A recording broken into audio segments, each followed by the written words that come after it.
All right, guys, over the next couple weeks, I'm going to talk about some of the do's and don'ts of mortgage lending. So if you're thinking about buying a house, these are some things you should not do, and then I'm going to give you a list of some things you should do. But let's start with the don'ts.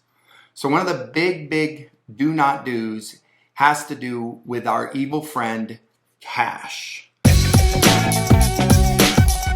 So in the mortgage lending industry, cash is not as great as what it would sound or what you would think that it could be if you're getting ready to buy a house.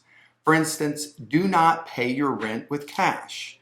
We have to verify your rental history, and you can't verify where that cash came from. So if you got paid, cashed your check, took your cash to your landlord, gave it to your landlord, how do we verify you were the one that truly paid that because it was paid in cash?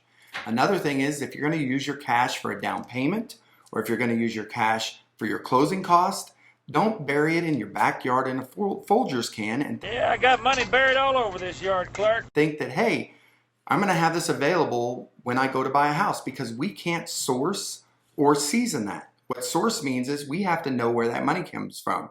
So if you cash your check, take it in cash, we don't know what you did with that cash. We can't prove that it was used, but if you leave the cash or your check in your bank, pay through a bill pay account or some way, we can prove what you've done with it. So seasoning is a whole nother little issue.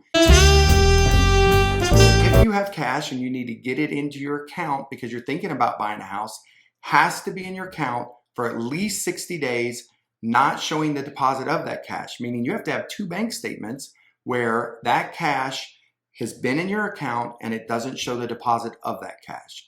Guys, I'm going to have you click a link on our Facebook page if you want to learn a lot more. I'm going to do videos on what not to do and what to do. Check us out. Have a great week.